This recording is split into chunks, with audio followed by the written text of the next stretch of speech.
वज़ीर अब्बास साहब से हम बात करेंगे इस मजमूई तौर पर सामने आने वाली मालूमात पर और आज के इस इंतखाब से मुतालिक। वज़ीर साहब, कितना अहम है आज 2024 के बाद ये काफ़ी बड़े पैमाने पर आज ज़िम्नी इंतखाब हो रहा है मुख्तलिफ नशस्तों पर, जिन नशस्तों पर मारूफ उम्मीदवार है या माजी में इस पर बड़ा अहम मुकाबला हुआ था, उनकी अहमियत तो हमें समझ आ रही है। मजमूई तौर पर कितना अहम होगा, ख़ासतौर पर एक जमात की जानिब से बॉयकॉट किया गया, लेकिन फिर भी उनके हिमायत याफ्ता आज़ाद उम्मीदवार हिस्सा ले रहे हैं।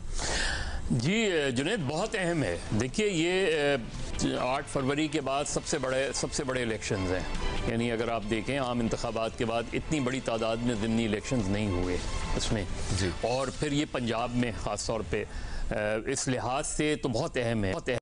लेकिन मुझे लगा ये कि वो कि तहरीक इंसाफ ने तकरीबन इससे क़तई ताल्लुक़ भी नज़र आया, लेकिन हिस्सा भी ले रहे हैं इनडायरेक्ट। तो एक कन्फ्यूजन तहरीक इंसाफ में रहा इसमें, इस हवाले से। हालांकि उन्हें इन इलेक्शंस को तमाम तर मुश्किलात के बावजूद एक चैलेंज के तौर पे लड़ना भी चाहिए था, हिस्सा भी लेना चाहिए था और भरपूर अंदाज में उसमें रहा। लेकिन बज़ाहिर लगा कि कन्फ्यूजन रहा, इसीलिए वो सियासी सरगर्मी हमें नज़र नहीं आई इन ज़िमनी इलेक्शंस में जिस तरह होनी चाहिए।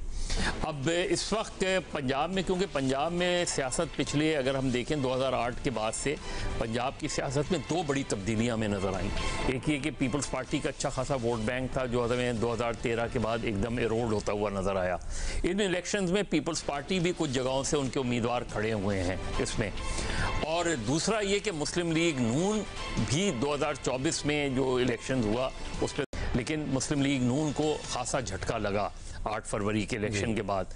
अब वो एक तरीके से कम बैक करना चाह रहे हैं। ज़ाहिर है एक एडवांटेज होता है, जो बरसर इख्तिदार पार्टी होती है उसको एडवांटेज होता है। और अगर आप देखें तो इन ज़िमनी इलेक्शन में भी जनरल इलेक्शन की तरह Tehreek Insaf as a party हिस्सा नहीं ले सकती और उनका एज एन इलेक्शन सिंबल जो है वो भी नहीं नज़र आता।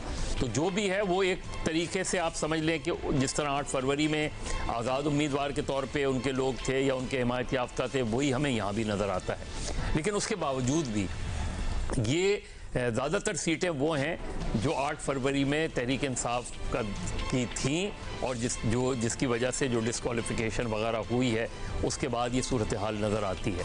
अब इसमें जैसे मियां अजहर वाला की सीट है, ये ट्रेडिशनली रिवायती तौर पे मुस्लिम लीग नून की रही है।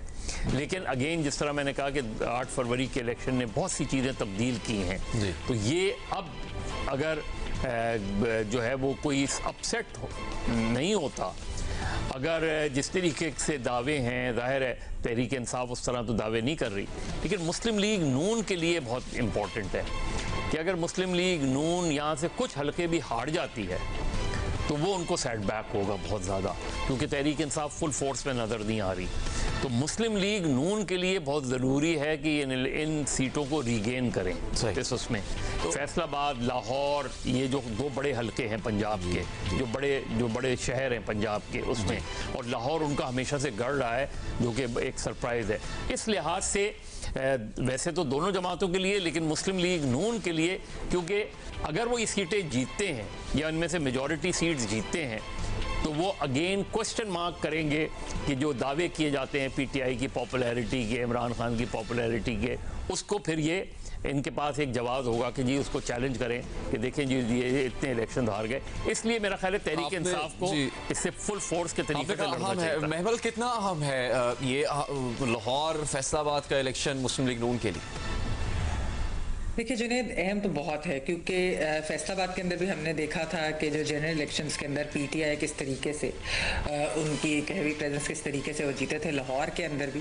तो ये वाकई ये ऐसे इलाके थे या ऐसे शहर हैं जो कि गढ़ थे मुस्लिम लीग नून के, but they lost out to PTI. तो अभी भी मैं वैसे ये हमाद अजहर साहब ने एक ट्वीट की है जुनैद, में पढ़ना चाहूँगी, तकरीबन 45 मिनट्स पहले उन्होंने की है कि पीटीआई के टिकट होल्डर नुमान मजीद समेत 11 कारकुनों को बाबू साबू NA 129 के पोलिंग स्टेशन कैंप से गिरफ्तार किया गया और उन्होंने बताया कौन से थाने मुंतकिल किया गया। तो इस तरह की चीज़ें भी अगर हो रही हैं तो ये बिल्कुल भी नहीं होनी चाहिए। लेकिन जुनैद, ये पीटीआई के लिए भी बहुत अहम इलेक्शन थे और मैं समझती हूँ कि जो ये एक बॉयकॉट की भी जो ओवरऑल यानी कि इलेक्शंस के अंदर आप देखें कि जो उनकी स्ट्रैटेजी रही है, इसको उनके अपने ऑपोजिशन के अलायंस के लोगों ने भी इस चीज़ को उनको प्राइवेटली कहा कि आप ऐसा मत करें, क्योंकि आप जो हैं स्पेस लूज़ आउट कर देंगे और आप एक ओपन फील्ड दे देंगे अपने राइवल्स को।